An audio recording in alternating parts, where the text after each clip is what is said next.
water, earth, fire, air. Long ago, Magic the Gathering had a competitive scene with Pro Tours and World Championships. Then, everything changed when Commander became the new focus. Hello, beautiful people, and welcome back. I'm Supreme Verdicts, a practicing attorney by day and a Magic strategist by night. After a long day of working on the rule of law, I come home to master the laws of Magic. And despite my facetious intro, Magic the Gathering's World Championship 31 is coming this upcoming weekend. That's right, December 5th? Yeah, December 5th, 6th, and 7th. And even if you're a casual or Commander fan, I'm going to explain to you in this video why you should consider tuning in and everything that you need to know leading up to this awesome event. I've personally been a big fan of competitive pro Magic for a couple of years now, since I first watched World Championship. Yeah, a couple of years ago. There's all sorts of drama and excitement in the games and so many other opportunities to learn about how to be both a better deck builder as well as a better player just by watching the matches without actually needing to engage or play, which is a great way to pick up some new skills. The storylines of the actual competition are also absolutely crazy. We are all fairly aware about how much luck plays into the game. Like, you can be one of the best players in the world, you're going to lose some percentage of the time, even against a complete noob, just by virtue of missing land drops or hitting too many land drops. However, in the Pro Tour scene, the same top competitors show up again and again, are regularly making top 8s, which is a feat in and of itself, as well as are consistently just in games. You see them getting microscopic edges, such that their wins stack up over the course of a full season.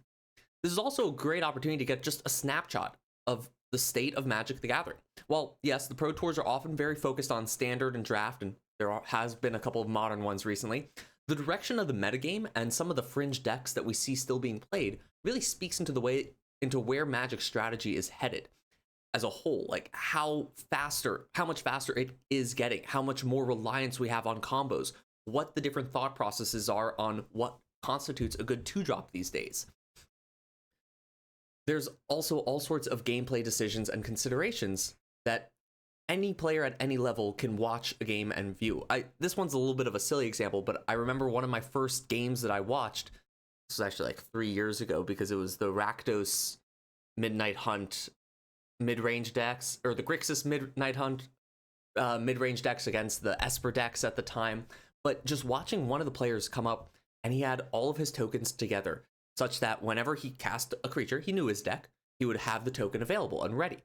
Versus a lot of the other players that he kept going up against wouldn't have it available and would need to rely on a judge to come over and get it, and it just slowed down the match a little bit versus how professional he looked. And even just a little thing like that can set up your opponent to look at you with, oh, they know exactly what they're doing. And that's a very small example, but there's all sorts of things that you can see in how the pros are playing their deck by just how fast they take some of the early turns, or on what turn do they stop to really think about a counter spell, versus how do they retool their deck during sideboarding?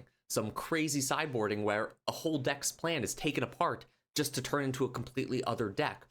You can really learn a lot of watching how the games play. And of course, most importantly, you see just how aggressively they play to their outs. They know what's in their deck, and they will stay in a game trying to get to that final card, that one card that will win the match on the perfect turn. Lastly, the production value for these events has really gotten great at this point. A large part of that is due to the entertaining hosts that come a part of this. There's Corey Baumeister, Ailey Loney, Paul Cheon, Marshall Sutcliffe, Cedric Phillips, Manny DeVuti, Maria Bartoldi, and Riley Knight. They're all very funny. Some funnier than others, that's for sure. And a lot of them are former pro Magic players, or at the very least, really excellent Magic players. And it's not just that they show up and start broadcasting on what's going on. They play the decks. They play the meta decks. They each get as many drafts as they can leading up to the format. So they're coming into this with an actual understanding and knowledge of what the pros are playing. They interview the players. A lot of them are friends with some of the pros. There's some inside knowledge that you really get to understand how this competition stacks up. The actual makeup of the World Championship is fairly standard. Friday and Saturday, you're going to see the same format of 3 rounds of Avatar: The Last Airbender draft, followed by 4 rounds of the current standard constructed format, playing best of 3 games with sideboarding after the first game. On Sunday is the special top 8 single elimination. The matches become best of 5 with sideboarding after the second game, and you get to see specifically the standard decks of the top 8 players who have made it to that part of the competition.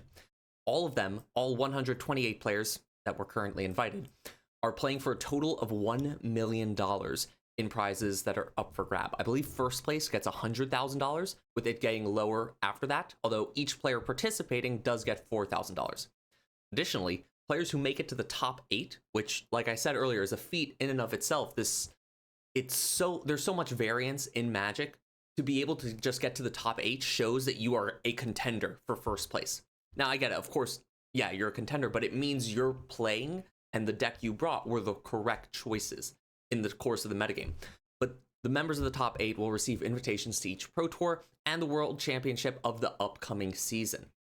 There's also, going on in the background of the whole World Championship, is a tournament to decide who will get the Player of the Year.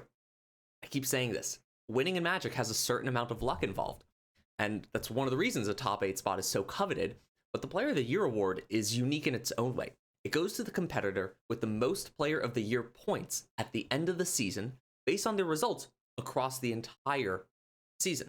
So all 3 Pro Tours and the World Championship. That means you have to have consistently been qualifying and doing well at the Pro Tours for the season, as well as then in the World Championship to do well. There are a few players who are currently up for it, and on magic.gg, there's all sorts of articles that follow them, which can be really fun seeing who's up and coming and who has been consistently putting out good results for years now.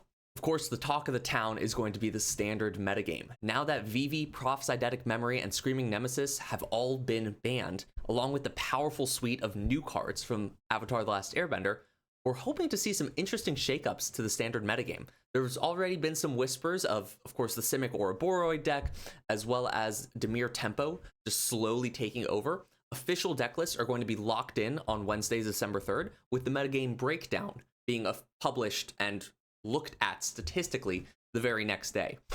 You can even up your level of fandom a bit and follow in my footsteps of following specific teams or players.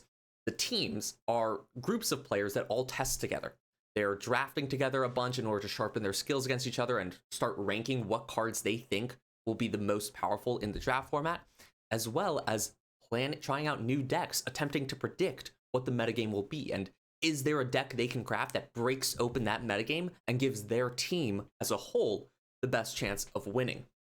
Again, Magic is often a lot of luck. By having this kind of team dynamic, you can all work together to try to mitigate some of the unluckiness that might occur. There are, as I mentioned, some specific players to keep an eye out. Most of all, I think, is Javier Dominguez. Javier Dominguez is a 2-time world champion, one of 2 in Magic history, and is the current reigning champion. He is well known for brewing up some meta-breaking decks, and he'll be playing in this upcoming championship. Some other big names who are in the running for Player of the Year are Ken Yukihiro, Ian Robb, and Reed Duke, some of my personal favorites. However, like I said, many a famous player in the competition total, which I'm just going to ramble through a couple of the names of my favorites. I really like Simon Nielsen. He's, I think, the first that I ever got really into watching during the COVID era. Eli Cassis, Jean-Emmanuel Depraz, and the man who brings all his tokens that I talked about earlier, Shota Yasaoka. Oh, and definitely keep an eye out for Jessie Robkin from Tolarian Community College. I know a lot of you are fans of the show, of that channel as well, and I certainly am. She's an excellent player on the episodes that she's been on, and I'm really excited to see how she does in professional coverage. This is going to be a really fun championship. I hope you come along for the journey and maybe find one reason just to tune into a match or two. They all get uploaded to YouTube after the World Championships or the next day. And you can find it live streamed on YouTube and live streamed on Twitch. It's a great way to see some high-level Magic, to learn a little bit. And if you get really into it, it is fun. It's an esport environment. And as someone who never found sports to be particularly exciting, this is a way that I've found to actually look into the higher level gameplay and really get a kick out of it. As always, there are more games to play, strategy to analyze, and unfortunately, work to do. I'm Supreme Verdicts. Have a wonderful rest of your day.